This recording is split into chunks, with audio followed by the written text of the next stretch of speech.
In the center of the planet, there sleeps the great Earth Dragon, a being of incomprehensible might. So immense is his power that even his dreams change the world, granting special individuals on the surface extraordinary powers beyond those of mortal men. This is the Earth of the Mirage universe, and you're listening to the Mirage Barrage. The gas lamps were slowly replaced by gnarled black trees as Dillon drove down the road. Enzo sat quietly in the back. His dark eyes stared out from under his thick brow. They burned holes into the windshield. "Here," Enzo instructed. Dillon took the turn he had indicated. They crested a hill. Dillon saw the old road wound up to a lone chapel on a hill in the middle of the valley. "We going there?" Dillon asked. "Yes," Enzo answered curtly. "Surprised?" "Wasn't what I was expecting," Dillon admitted. "Then there's no place better," Enzo said. Dillon pulled the car around back. Sloping pavement led into a sunken garage. It wasn't camouflaged, but a quick glance while passing by would miss it. Inside, Dillon killed the engine. He went around back to help SilverFang out of the car, but he waved Dillon off. "You took a knife to your side, man," Dillon said. "Not the first time. I'm retired, not helpless," Enzo growled back. He took hold of a conveniently placed draw hoe, leaning on it like a crutch. To Dillon, "On that far wall there's a large valve. Turn it clockwise 3 times and counterclockwise twice. Then pull." Dillon complied. Between dusty shelves was a narrow vertical pipe. The faded red valve on it was shaped like a wheel, larger than it needed to be. He turned it as instructed. A narrow strip of light illuminated the place as Enzo pushed his way through a door that had been invisible a second before. Dillon hurried after the man, who seemed to pay no attention to his visitor now, as if he were once more coming home alone. Dillon merely a ghost, invisible to his weary eyes. Down a short flight of stairs, Dillon found himself in a vaulted cavern. A large screen dominated the far wall, clearly part of an overgrown computer system. The left wall was lined with lockers and countertops. Some weapons and tools were scattered about here, a cloak and a mask visible in their midst. And on the right were several little stations, including one with a bed and first aid. Enzo was hobbling towards that one. As Enzo lowered himself onto the bed, Dillon asked, "You sure you don't need any help?" "Never did before," came the harsh reply. Enzo was already doffing the SilverFang armor. Without the dark brown and black plating, actually, he still looked rather large and menacing. "Then why'd you bring me back here?" Dillon asked. "I told you," Enzo replied, finding the gash in his black undersuit where the knife had hit him. "To talk." "And you needed to do it here because..." "Because a dumb punk like you might run off." Enzo opened one of the drawers. He pulled out a syringe and injected himself with something. "I've been trying to speak to you the old-fashioned way. You've ignored me." "Oh yeah," Dillon said as Enzo cleaned the wound. "Dad mentioned something about an Esposito calling." "So we talk here," Enzo said, and then stapled the wound closed, barely flinching. Dillon did. "About what?" "About why a multinational corporation like Trait picked you for a charity case. An unreliable prospect such as yourself, getting ridiculously expensive prototype hardware? Ever wondered why?" "For a test. They're using me as a guinea pig." "Right." Enzo barked a laugh. He continued as he bandaged himself. "That's why they gave you a single platform to test." "Wait, how'd you know about that?" Dillon asked. "You're not the only one I've been checking up on," Enzo replied. He picked up a cane and limped over to the computer. With the press of a few keys, he pulled up several profiles. "I started sniffing around Trait when they announced their prototype cybernetics," Enzo explained. "You've seen the city after the Battle of Armageddon." "Yeah," Dillon replied. "All our heroes are dead. The rest of the supers think they can run the place." "That about sums it up," Enzo agreed. "I could hardly participate as SilverFang in Armageddon itself. I was too old, and the foes were too powerful. But soon it seemed that Tenorbury needed somebody to step up, now that it was all over. But my body couldn't handle it. Not without some help." Oh, I get it, Dillon said. You were thinking that trait could augment you, so you could be SilverFang again. Yes, Enzo said. But I was hardly going to jump in blindly. Even as an old man who misses the action, I wasn't going to throw caution to the wind. I did my research, and what I found didn't add up. Enzo pointed to the profiles once more. Some of these seem like reasonable test candidates, victims of accidents, or illness, or conditions of birth, victims of Armageddon. But there was one group vastly overrepresented. Victims of supers. Did you forget? Supers have been wreaking havoc in Tenebury, Dillon said, flexing his fingers. No, you fool, Enzo replied. Do you really think that trait is only taking candidates from one city? They have access to most of the planet, and not every city is without heroes. Yet trait is still picking up proportionally more victims of supers, and not always ideal candidates. Sometimes they pick people like you. Unpredictable, bad with rules, angry, unstable. Okay, I get it, I'm a screw-up, so you think I shouldn't have gotten on the list. I want to know why you did. I want to know why they picked you, why they picked the others, and why they gave you the extras. Extra limbs and extra features. Dillon paused. Even through his irritation at being berated, he could see that there was indeed something funny about that. He had noticed it too. Of course, at the time, he had just seen it as a bonus. So what are they up to? Dillon asked. That's what I'm trying to find out, Enzo growled as if Dillon hadn't been listening. Now, I have a few questions for you. I suppose I could do that, Dillon said, an idea springing to mind. For a price?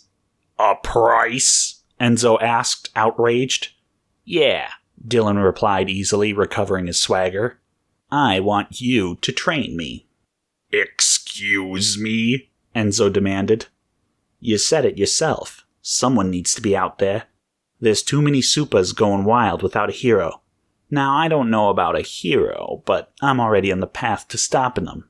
All I'm asking for is a little help from an expert. No, that's not what you're asking for.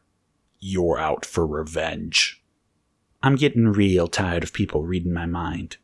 It's hardly reading your mind when I found you in the middle of hunting down Ravestar. Poorly. Then teach me to do better. I don't do revenge. What, the terrifying SilverFang has a line at revenge? Yes. Why? Because it never works out well. Oh, don't give me this sanctimonious crap. You think this is some hollow lecture? I know. You don't. Prove it. You're prying into some ancient history. You brought it up, and you want answers from me. If you won't help me, you better at least have a good reason. Enzo glared at Dillon for a long time. Dillon met his gaze. He held firm, even though it wasn't easy. Even when hidden, Enzo's eyes were particularly intense. They held a power and experience to them that emanated a withering pressure. But finally, Enzo said, "Take a seat." Enzo Esposito struck the match. A thin cord was lit, a spark running up it. The fuse burned, winding around a curtain hidden behind the little lip. The fuse burned out. A flash and a burst of smoke, and death appeared. The masked man popped up just as the smoke went off from behind the scenery. The skull was surprisingly well crafted in comparison to the shabby and fake-looking cloak. The lighting helped a bit, but the costume still looked just like that. A costume. Enzo hurried off to the lighting booth. Now that the major effect for Act 2 had gone off, he wasn't needed directly behind the curtain. Enzo didn't mind the rush. The lighting guy had called in sick, which had thrown the director into a tizzy since this was supposed to be a full rehearsal, effects and all. But Enzo was always eager to do more. As Death continued his soliloquy, Enzo leapt up the stairs to the lighting booth. He hovered his fingers over the controls. There was his cue. Enzo carefully adjusted the spotlight as Camelia Cantu stepped out onto the stage. He made sure the light carefully tracked her movements as she said her lines. Her long blonde hair shimmered in the light from under her blue cloak costume. Camellia was very good, as always. Enzo could hardly keep his eyes off of her. "How'd it go?" Enzo asked after rehearsal was finished. They trudged through the snow. Tennebury was experiencing a brief lull in its ongoing blizzard. Temperatures weren't quite as murderous as they had been, and the snows hadn't been as thick either. Still, it was miserably cold, slightly alleviated by the company. "I think it went well. Of course, Marcia thinks everything's falling apart," Camellia said. "She still won't let me work on Death's cloak, though, will she?" "Well, with the mask and the effects and the lighting, she seems to think you're doing too much already." "Not really. Lighting was just fill-in, and making costumes is kind of a one-time thing. It's not like a regular gig." "Maybe next time you can be on the stage. For now, you just have to leave something for the rest of the crew." "Yeah, next time," Enzo said, trying a smile. He stopped almost immediately. Long experience told him that a smile on his face was more off-putting than reassuring. Only rarely did he forget that fact. It was also the reason he wasn't optimistic about getting on the stage, despite what Camellia said. Though he had made Death's mask, he wasn't wearing it, and frankly, with his face, that had been the best role Enzo could hope for. He paused a moment. Down the cross street, a burnt-out building had left black patches on the snow. 2 men stood before the building, smirking. Though it had burned down at least a day ago, Enzo had no trouble imagining these 2 had just torched it, because they had been the ones to torch it. Enrico and Tavi DeRusso were part of the family. Their parentage inclined them towards it, but their personalities guaranteed it. As long as Enzo had known them, they had been tormentors. Enrico a pure bully, and Tavi a coward who sought comfort in Enrico's shadow. Enzo remembered them well. The 2, 12 years old, stealing candy. It was a dare, just to show that they could. The old shopkeeper was distracted by some of the other orphans. Only Enzo noticed. Tavi snickered, glancing around nervously. More, he said, though he wasn't the one stuffing his pockets. But Enrico complied greedily. He shoved another handful of chocolate bars into his coat. "Those aren't free," Enzo finally said, finding his voice. It wasn't easy in those days. "Then close your eyes, freak," Enrico replied. "We don't look at you, so don't look at us." "Yeah, we don't look at you. We don't want sores in our eyes," Tavi cackled. "Those aren't yours," Enzo repeated a little louder, though his voice wavered. "Aren't yours either," Enrico said, a threat barbed in the undertones. "Put them back," Enzo insisted, even louder, audible over the commotion at the counter. "Shut up," Tavi hissed. "Fine, you want them?" Enrico said and pulled out a handful. Suddenly he shoved them against Enzo's face, squishing them. Chocolate burst out of the wrappers. A spurt of peanut butter got in his left eye. "Hey, what's this?" the shopkeeper demanded. "Enzo was stealing," Tavi immediately said. "Yeah, he started stuffing it in his face," Enrico agreed. A few of the other children laughed and agreed. "That's not true. It was Enrico and Tavi. They were the ones stealing, and they threw it in Enzo's face." The voice didn't belong to the orphans, but to another local. Camellia. Her fists were balled, and her face was red with anger. "Boys," Father Altieri said, stepping in, "I think we need to have a word outside." Enrico and Tavi looked sullen, but said, "Yes, Father." Though the priest had no legal authority over them, they knew better than to disobey. "After," the father added, "you pay for the chocolate bars you ruined." They grumbled, but went up to the counter. Once they had, Father Altieri pulled Enzo aside and began to clean the chocolate from his face with a damp paper towel. "You did a good thing, Enzo," the priest said. "What, telling on them?" Enzo asked sulkily. Thinking of how the other kids took Enrico and Tavi's side made him think a lot less of his own choice.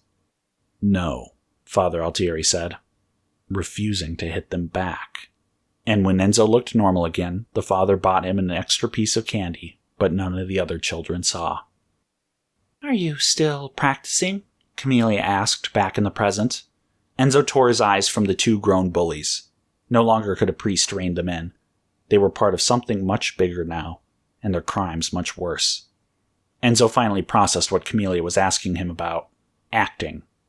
"Oh, sometimes," he replied nonchalantly, hiding the fact that he regularly read lines by himself, tucked away from any prying eyes. Well, good. Keep at it, Camellia encouraged. You'll get there. Maybe.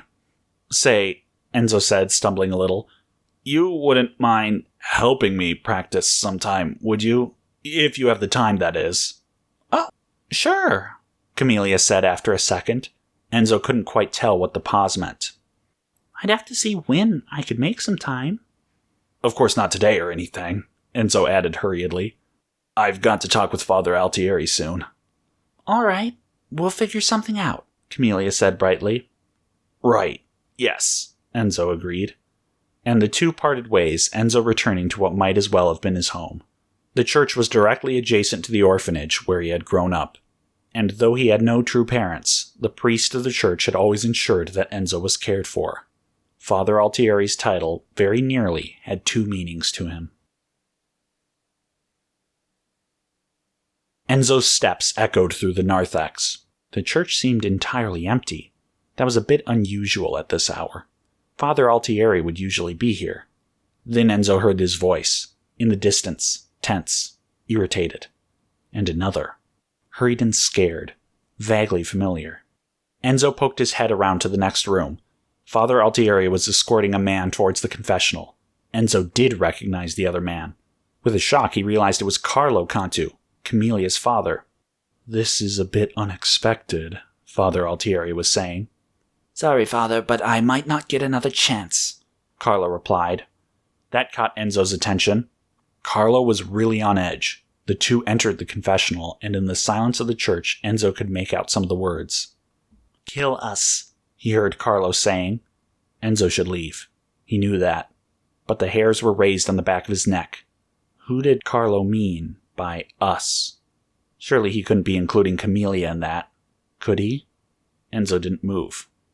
Do this again, he heard Father Altieri say. It wasn't his usual tone. It was too casual for the circumstances, exasperated and not hiding it. Enzo shouldn't do this, but he took a step towards the confessional. They're on to us, he heard Carlo say. We could just be running out of time right now. I had to lie to Pietro just to get away to see you. Add that to the list. Consider it noted, Altieri replied. Why don't you just start at the beginning so we don't leave anything out? All right. It all started when someone tipped off the family about a shipment we might be interested in. Some Griffin Industries armor suits or something they were testing. Anyway, the shipment was going through another company, and some guy friendly to the family sent word that this was pricey stuff and not well guarded. An easy score, right? An easy theft, yes, Altieri sighed. Continue. Yeah, right, that's another, Carlo said. I don't think there's any others in there yet. Anyway, so me and Pietro, and some of the DeRussos, the young ones of course, go off to collect the score. We know the route. One of the drivers is a friend of a friend. You know the deal. Yes, I do. It should have been easy, and it was, for most of the time, when we were loading up the suits, that is. But then the feds showed up out of nowhere. I don't know who started shooting first, but everything went to hell. I think I shot one of the feds, I don't know. It was all confused. I only know that in the end, Pietro and I got away in one of the trucks, already loaded, and some of the DeRusso kids got away in their car. But some of them got shot too. Enzo heard the father's groan. Does this mean the Don will retaliate? I don't know, Carlo said quickly. Haven't been in contact too much, because the feds might still be onto us. We gotta lay low. We stowed the stuff in the old warehouse off of 94th. They shouldn't know about that yet. And then you came here. Everyone knows a priest won't talk, even the feds. You're fine. But listen, I gotta get back soon. The feds aren't kidding around. Someone has decided they can go in guns blazing, so I gotta get all this off my chest. There's a bit more to it than that, but fine. How much do you have to add to the list since last time? Well, you might be surprised. Somehow I doubt it. And then Carlo Cantu went on to hurriedly deliver a long list of crimes he committed for the DeRusso crime family. Robbery, extortion, kidnapping, murder, and the list went on and on. Not only did Carlo seem hardly bothered by describing the acts, but Father Altieri was barely fazed by the confession. He would prescribe ways to atone, almost all of them involving confessing to the authorities, but it was obviously a formality. Neither Altieri nor Cantu were under the illusion that these prescriptions would be carried through. It was just A performance. Enzo stumbled back. He couldn't believe it. Finding out Camelia's father was part of the mob was shocking, but not unthinkable. While Enzo hadn't considered it, he knew the DeRusso family was embedded into the community. What really knocked the breath from him was Altieri's reaction.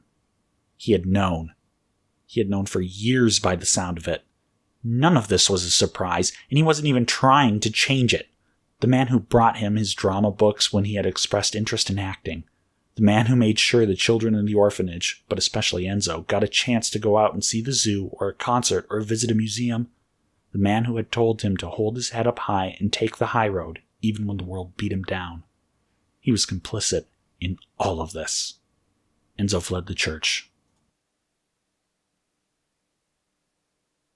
"You must be mistaken," Camelia said. She didn't meet Enzo's eyes. The two trudged through the snow, the wind beginning to pick up once more. The bite of the blizzard was back. "I'm telling you, he knows," Enzo insisted. He had told Camelia little of what he had heard. Really, only that Father Altieri knew firsthand of various murders and other crimes and had been hiding all of it. "Well, if he knows anything, I'm sure he's doing everything he can to put things right," Camelia stated. "I don't think so. You didn't hear the way he was talking. He was resigned, accepting," Enzo said. "Well, when did you hear this? Maybe you're just confused because of the context." "No, definitely not. He knew, and he wasn't doing anything." "Where did you even hear him say this? He didn't just tell you, did he?" "Well, no." "So how did you hear about this?" Enzo hesitated. "Enzo, how did you hear about this?" "Look, it wasn't like I meant to be eavesdropping," he said. And then, seeing the suspicious look on Camelia's face, he started to explain, and then the whole story came tumbling out. The whole story, minus one key name. "That was a horrible thing to do," Camelia said, agitated. I know, I didn't mean to," Enzo said, "but it's all true. Father Altieri knew all of this, and he wasn't doing anything." "You shouldn't have been listening," Camelia repeated irritably. "And what would you expect him to do? It was told in confession." "Surely he could have come up with something. I mean, he really didn't sound like he cared anymore." "Oh, stop," Camelia snapped. "You can't possibly know what's in his head, if you even understood what was really being said." "What? It was really straightforward," Enzo said, shocked. "I couldn't have misunderstood." "Well, I don't know, but that's not what Father Altieri would do. It's not possible." "Camelia, I'm not lying." "Then you're confused." "I heard it all clearly. Both of them." Enzo hesitated, but Camelia still wasn't listening. He had to try something. "And the other man, the man confessing, it was your father." "Oh, stop it," Camelia snapped. "This is getting ridiculous. I'm not going to keep listening to whatever silly stories you have to make up to get my attention. This is pathetic." Enzo stopped in his tracks, shocked. Camelia had never spoken to him like this before. But No more stories. No more excuses," Camelia said firmly. "I'm going home." Wait, I can prove it," Enzo said. "Excuse me?" "I know where they're hiding those suits they stole," Enzo said. "I can show you." "This is absurd." "He said it was at the warehouse off 94th. If we just..." "I'm not going off somewhere on some wild hunch. Goodbye, Enzo." And she stormed off. Enzo didn't know what to do. The only two people who had treated him fairly had abandoned him. He felt as if he was falling down a long pit. There was nothing he could do. No, there had to be something. Camelia didn't want to believe him. Maybe he could make her believe. It was his only shot. Enzo rushed to the nearest corner store and picked up a disposable camera.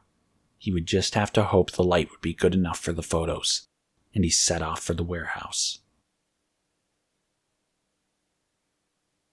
Enzo crept through a side door. He had learned to be quiet despite his large build while creeping around backstage. He could hear a couple of voices in the distance. They seemed unaware of his presence. He walked forward as silently as he could. The voices became clearer. There seemed to be 4 of them. His eyes started to adjust to the darkness. It seemed these figures were standing around a metal box. There were a few more behind them. They were silhouetted against an open garage door. The absolutely frozen air rushed in. A truck was waiting outside, back doors open. No, we stay put, one of the men said. With a start, Enzo recognized him as Enrico. We wait to hear what Uncle has to say. We can't afford to wait. We've waited long enough, another voice put in. It came from a shorter but burlier man with a particularly mean face. Enzo didn't recognize him. Put the crates in the truck and then we go. This is too important for. It won't matter if the feds burst in, the burly man cut him off. They could be closing in now. To be fair, Pietro, we could tip off the feds by scattering, Carlo Cantu said. Don't tell me you're siding with the whelp, Pietro growled. Don't tell me you're siding with the whelp, Pietro growled. I'm saying let's weigh up the costs quick and then get out of here, Carlo replied. Enzo was snapping his fourth picture as quietly as he could when it happened. Everyone in the warehouse heard a voice outside. Everyone went quiet. The voice called out again. It was muffled by the wind outside.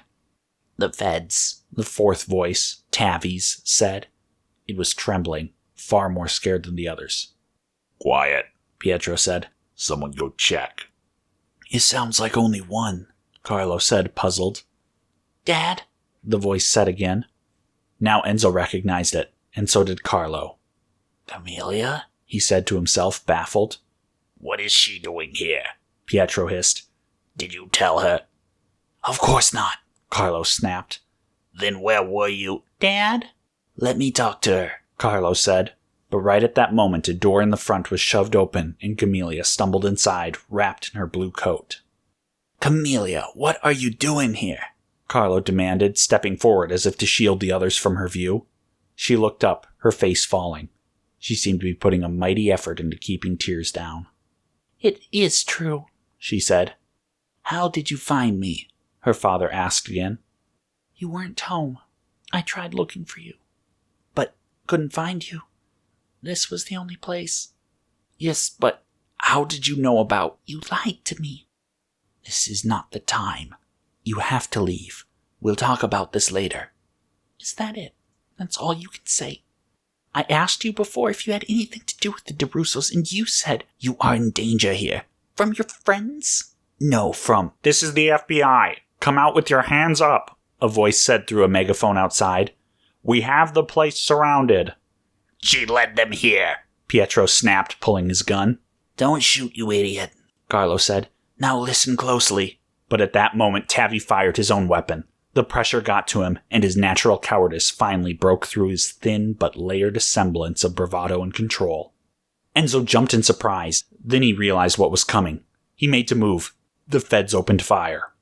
A moment of terrifying confusion passed. 100 cracks sounded outside. Bodies hit the floor, whether trying to avoid the fire or from having caught it. A flurry of motion. Enzo crawled forward, trying to spot Camelia. He only kept hidden to avoid being shot. He rounded a heavy crate. Camelia was trying to squirm towards a back door. Carlo and Pietro were there as well. Tavi was lying motionless. Enrico was sitting with his back to a pillar, clutching his arm. Carlo was about to say something to his daughter. Then the back door she was crawling towards burst open. Hands with guns poked through and started firing. Enrico slumped over ungraciously, never having a chance to reach his gun. Camelia threw herself flat. Carlo flinched with a hit to his side. Pietro somehow escaped unscathed. Camelia and Pietro both hurried behind another pillar, instinctively fleeing from the spot where Carlo lay. At first, he tried to stumble back to cover. Then he saw Camelia, next to Pietro. "Camelia, no, get away!" And then he was shot. Camelia screamed in horror. The gunfire abated a moment. Pietro leapt up at that and fired like mad. Enzo could just make out the motion and sound of bodies dropping. But then the gunfire roared back into full force again.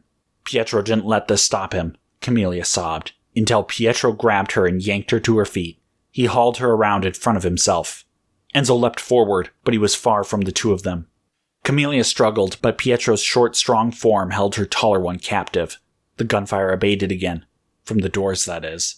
Pietro didn't pause a second. He emptied his magazine into the feds, dropping one after another.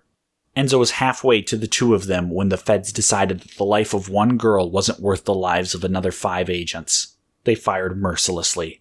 To kill. Camelia hit the floor, and she moved no more. Pietro had been hit, but he was hardly slowed. He fled out the back door, now lined with bodies. Enzo stared at Camelia's face, eyes unseeing. He couldn't move. He couldn't think. Everything had shattered around him. She was beyond saving. His last hope. And it had been his fault. He had told her about this place. It was all his fault. His and Pietro's. Enzo didn't know how he arrived outside without being shot. The next conscious thought he had was, get on the truck. Pietro had jumped into the driver's seat on the large truck, the bed behind it covered. The engine was turning over, roaring to life. He would escape. He would try. Enzo leapt onto the back just before it pulled out. The force of the acceleration nearly threw him off as soon as he had gotten hold, but he clung onto the tarp fiercely. The truck spun around a corner. Still, Enzo refused to be thrown off. He climbed around, one hand, one step at a time. He pulled himself towards the cabin. The tarp was a little loose, and as the truck rocketed down the road, Enzo nearly fell, but his practiced balance was up to the task. The flurry of snow was at its apex. Pietro pressed on recklessly. Enzo could see the flashing of other headlights behind them. They were falling away, losing them in the chase. But now they were blind, in a world of white. Enzo struggled forward. He reached the cabin. He didn't have a plan. He just needed to get out of the wind. He needed to get to Pietro. He ripped the door open and started to force his way inside. Pietro's wild eyes spun around and he saw Enzo's hulking figure and twisted face squeezing in, like a monster going for the kill. Pietro went for his gun, only one hand on the wheel. A bump in the road, a gust of the wind, or just a little loss of control, something threw them off. The truck toppled. It tumbled over the side of the bridge. Enzo was thrown free. The shock of icy water brought him to his senses. He was so cold it burned. He made for shore as fast as he could, though he could hardly swim. Desperation was all that kept him going. He wasn't sure when he hit the shore. First, he found the snow, but it was floating on the icy river. Then he paddled through the slush. Eventually, he found ground under the thick layer of snow. He pulled himself through the frozen fluff. The truck was sinking behind him. Some of the boxes had washed up. One was next to him now. Maybe the current had done more work than his paddling. He didn't have time to think about it, though. He was shivering violently. He heard something above. Looking up, he saw Pietro, somehow still standing. He was just visible through the blizzard, at the edge of the bridge. Headlights, like spotlights, cut his figure out from the darkness. Someone shouted. 2 people shouted. Pietro raised his gun. It wasn't his that fired. Pietro twitched several times and then fell backwards. Enzo could barely hear the splash over the howling wind. Enzo looked on despondently. The sight gave him no satisfaction, no triumph. He was empty. Maybe he just couldn't process it. He could hardly do anything. He was going numb. Several figures shouted from above, but even the headlights were being snuffed out by the storm. From the tone, the feds were debating on what to do, but there was no way they could beat the blizzard. Neither could Enzo. If he didn't get warm soon, he would get hypothermia, frostbite, worse. The only thing in sight was the crate from the truck. Without thinking, he crawled towards it. He pried the lid open and saw what was inside. It was some form of armor with a crisply defined helmet and protruding gas mask.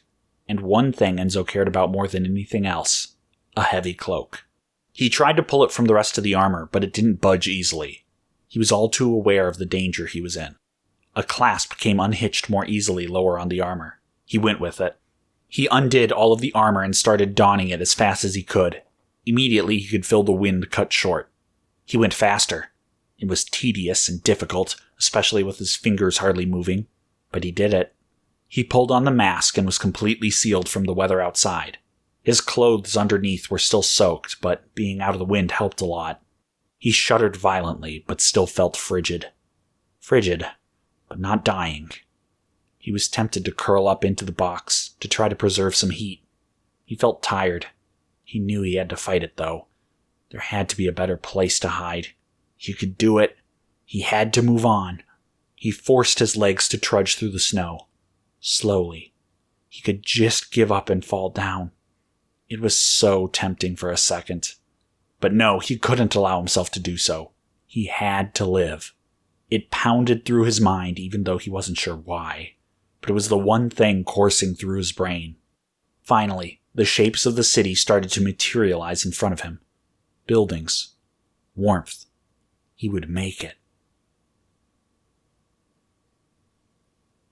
Enzo stooped over the armor. He still felt a chill in his bones, but he was safe now. He was in his basement apartment, surrounded by props and effects experiments.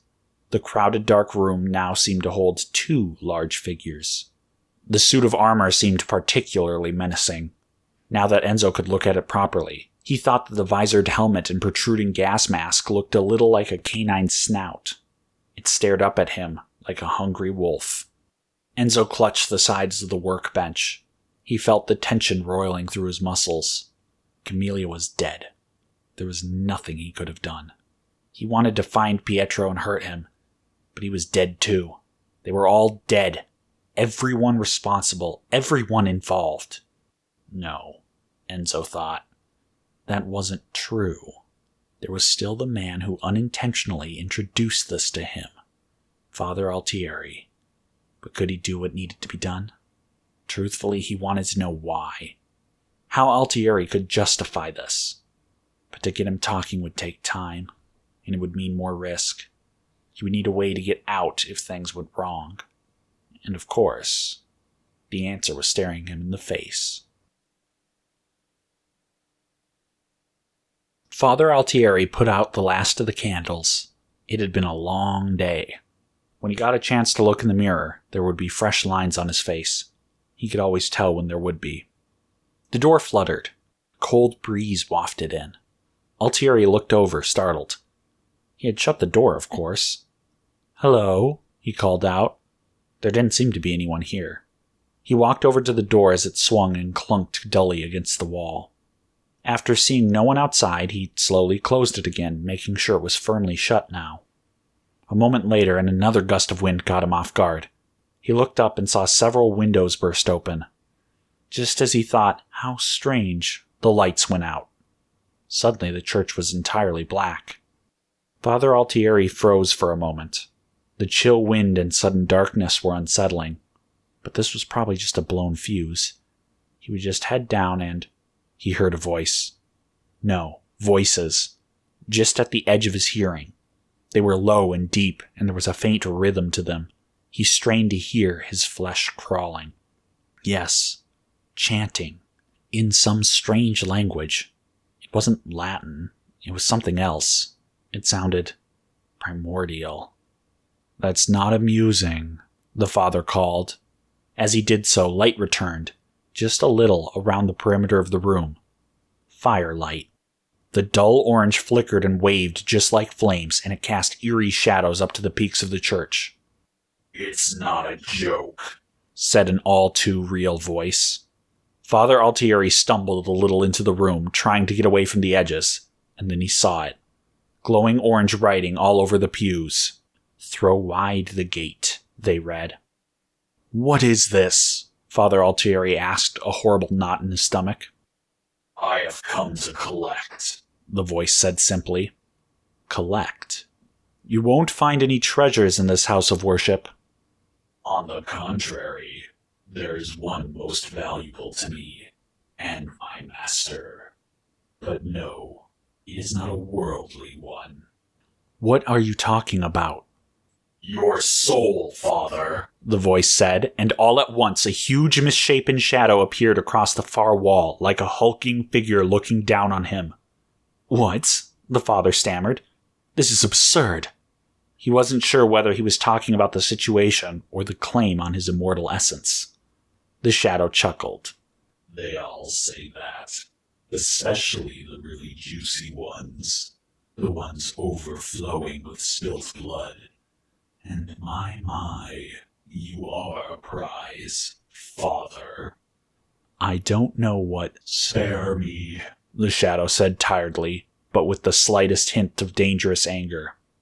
"I've heard it all before. You know precisely what I mean." "I certainly do not." "The murders, extortions, thefts, all those innocent lives hanging in the balance that you just let fall, knowing and not lifting a finger. Not quite as juicy as the murderers, but they add up, especially after that girl, Camelia." Altieri's face drained of blood. "I couldn't have done anything. My vows—" "Mean nothing," the shadow snapped. "I've seen your kind before. Your conscience whispers to you, but you strangle it in the cradle with words of your tradition. It means nothing to my master, or yours, your former master. Let me introduce you to your new one. This is nonsense, Altieri snapped, putting on a stern face. Show yourself, whoever you are. This charade ends now. The shadow sighed. Very well. We should get on with it. Allow me to take a form suited to this century. In a gust of wind and a burst of smoke, the shadow disappeared. Altieri coughed and waved the air clear. Eyes watering, he looked up, and his blood ran cold. He didn't see a man. He saw a twisted soldier's outline and a sculpted wolf's face. Sharp, angled ears pointed out from the evil helmet, and fangs glistened below the snout. The red visor seemed to exude a living malice, and the whole figure was huge. Truthfully, the figure said, I miss the ancient days when I was merely a wolf. But now your minds are filled with metal and machines. Tell me, does putting me in this form settle your apprehension? Do I seem contained within this mold? Do you feel better when I am grounded in your comprehension? Altieri didn't answer. You're useless, the wolf growled. You wanted to get this over with, then let's do it. He took out a length of chain with a collar at the end. He stepped forward. Father Altieri scrambled backwards. Wait, what? How can this be? Who are you? You are rather slower on the uptake than most, the wolf sighed. I am a hellhound. I am here to take you to your fate. No, that's not how it works. Amazing how many of you think that you know how it works. Haven't your senses corrected you yet? Now stop struggling. It'll be quicker. Stranger, if everything you say is true, Altieri said, his eyes clearly betraying how he feared that possibility, surely you can't just take me. Surely you have to wait for my passing. Don't I have a chance at redemption? You had your time, and your soul is ripe. It can be plucked early. Accidents happen. Fires, for instance. No, you can't. Save it! The wolf roared. You know what you've done, what you are complicit in. If you're going to whine and growl, then get it over with. Bore me with why you had no choice. Tell me why you couldn't have done anything else. You don't understand. I tried. For years I tried, but they kept coming. There were other confessors. If I didn't listen... If you didn't act, the wolf prompted. But my vows, how could I betray them? How you weigh words against blood. As you can see, you tip the scales wrongly. No, please. Really? Was there nothing original you could say to me? Was that your final plea? Your last mortal words? That you couldn't do anything? That's all you can say? Altieri wept. He begged and cried, his face screwed up, nose running, becoming filthy as he kneeled face down in desperation. He prayed and prayed, but the words caught in his throat. I pity you, but your soul cries out to be taken, the wolf said darkly. Inside, Enzo had had enough. He was disappointed. Only a dull ache, a smoldering fury remained in him. He would finish this. He stepped forward. Wait, please, spare me. An exchange, Altieri suddenly blurted. The wolf paused. Speak, it commanded. Surely there are others whose souls would serve you better than mine. The wolf remained silent. I know these men, many men, the ones who did the deeds. If you can take me early, why not them? Surely they would satisfy your master more. Spare me and I can give them to you. The wolf still said nothing. And then he laughed. A hollow, dark laugh. Now you betray them for a few more days on this mortal realm. If I could just have a chance. To undo what you've done? Very well, preacher, you'll have your chance, worthless though it is. You soak your soul in more sin as you try to climb out. This satisfies me. Confess, yes, your turn to confess. Tell me their names. Tell me their crimes. For every word I will grant you time. When you are done, I just might be satiated.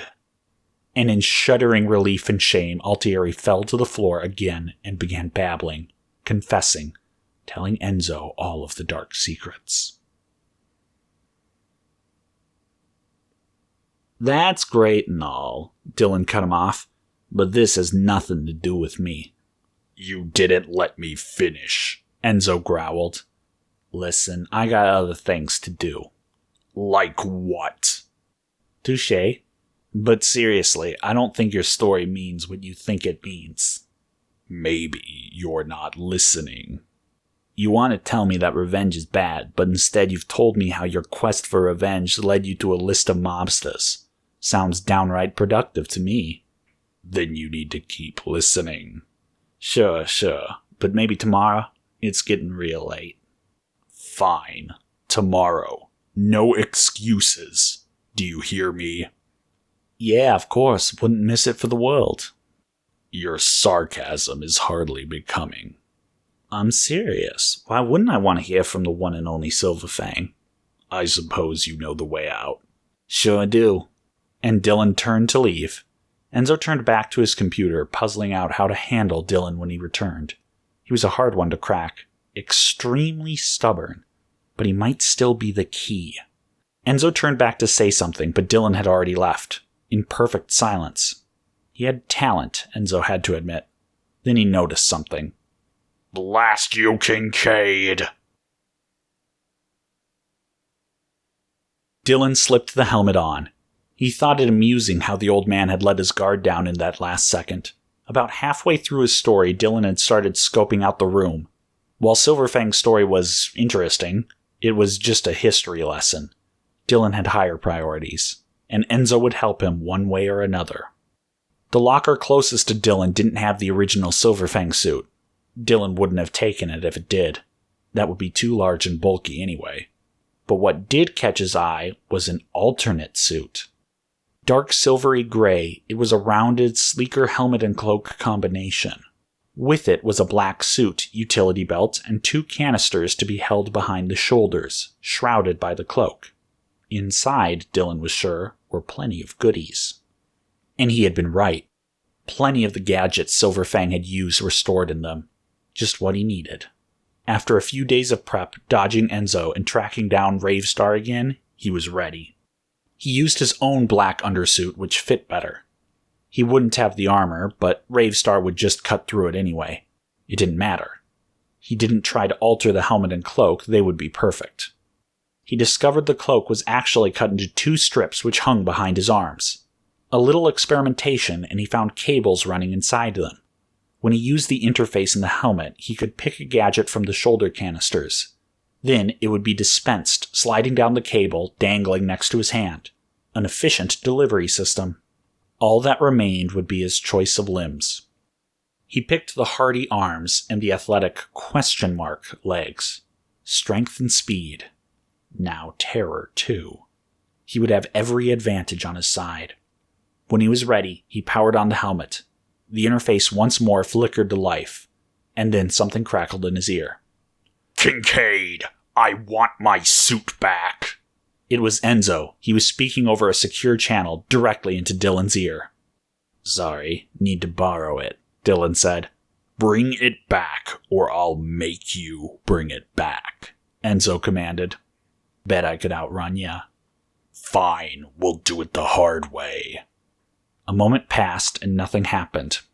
If you were looking for that electric pack in the chest piece, I'm not wearing it, Dillon said calmly. Kincaid, I'm giving you one last chance. Don't waste it. Sorry, you're breaking up. I can see the signal strength, Kincaid. No hablo inglés? Kincaid! Your time has expired. For another 5 minutes, that'll be 25 cents. Fine, we'll... And at last, Dillon found the comms control and shut it off. Just in time. Ravestar was strolling up with a gaggle of admirers. Even amongst the brightly colored attendees at the fair, Ravestar was hard to miss, and he was heading right for Dillon, standing atop the main attraction. Ravestar and his gaggle of hangers-on stepped into the House of Horror, chuckling at each other. The cheap scares would do little to pierce their jaded psyches. Dillon slipped back inside to follow them.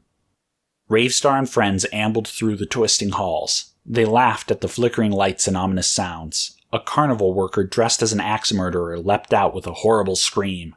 Ravestar's visor turned red and strobed bright colors. His neon mouth and fingers glowed brighter too. The worker dressed in the costume stopped short. He turned and ran off as Ravestar moved forward menacingly. As the worker rounded a corner with a yelp, the group laughed uproariously.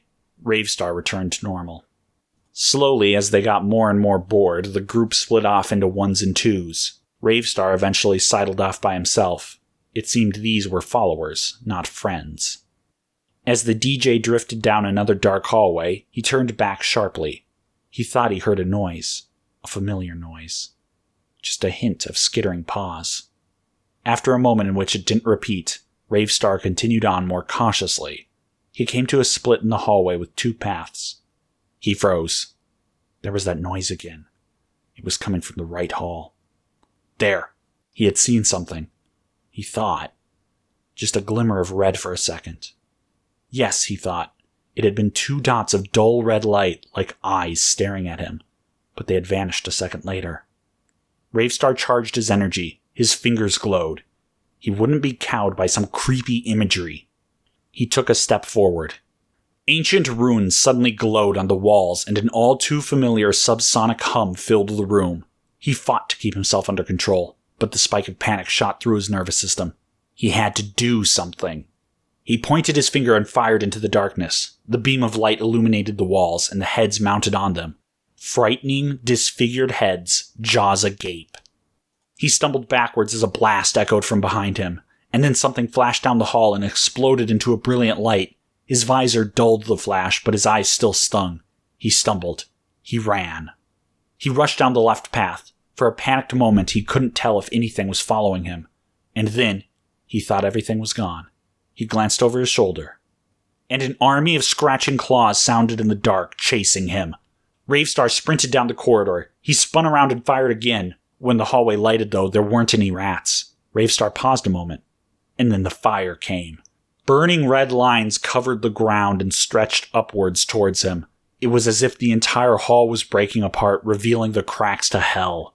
He ran again, fleeing as fast as he could down the hall, but a moment later, he turned back once again.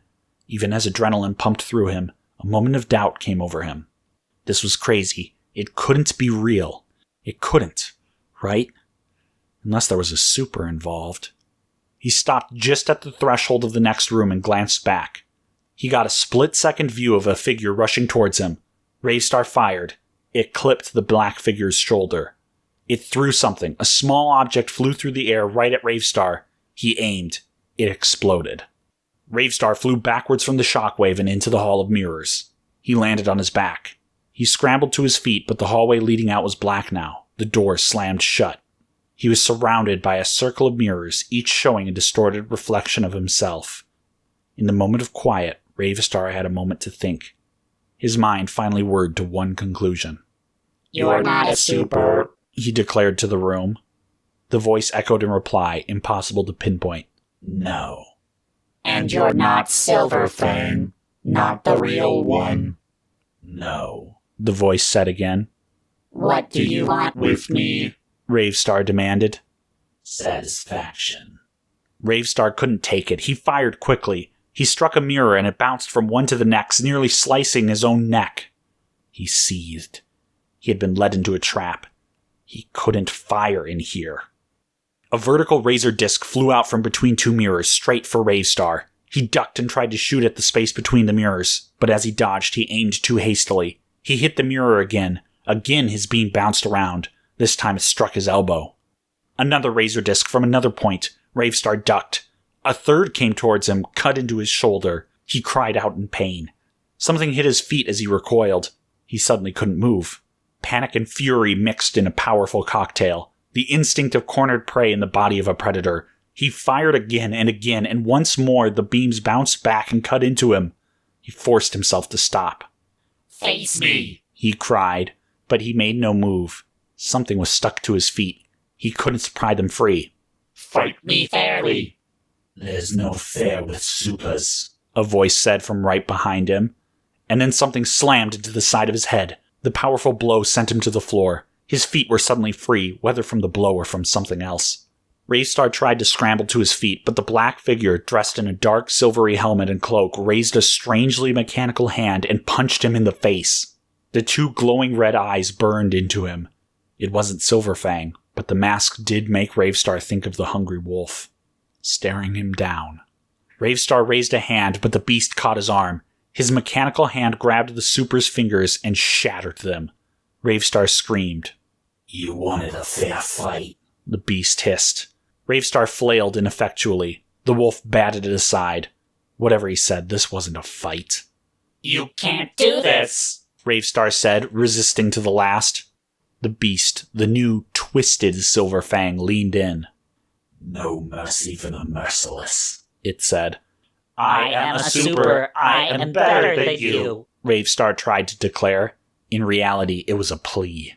SilverFang's claws sank into the visor. It shattered, brilliant glowing fluid spurting from the ruin. Ravestar couldn't help but remember his first keyboard. The first time he created his own tone rather than using a preset. A development unique to himself, not a pre-generated mold one was expected to fall into. SilverFang struck his face again. The squiggle of tubing, Ravestar's mouth, cracked. More glowing colored liquid trickled down his chin. Dillon slammed his fist down again. Nothing. He felt nothing. His fingers still didn't register the impact.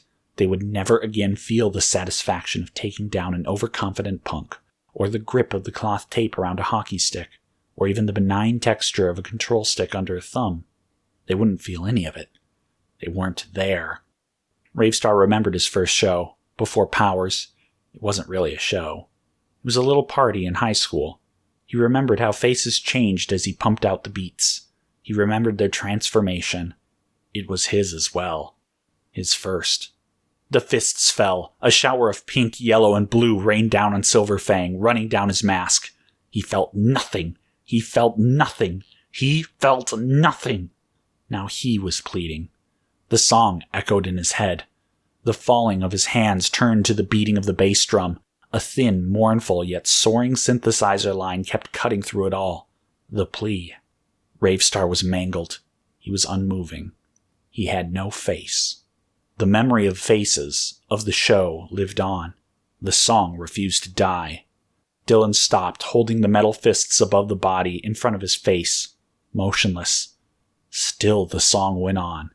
He trembled. Something was stirring inside of him. He had tried to fight it, but it was no use. He felt. SilverFang raised his head and howled. Dillon screamed in prolonged agony, a twin roar of denial and realization, of twin losses, both recognized and intertwined now.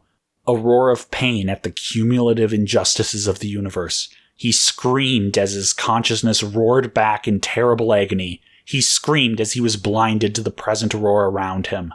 And those around SilverFang heard something different. They heard a terrible howl of triumph, of evil, of the kill. They heard the birth of a monster, and they were terrified.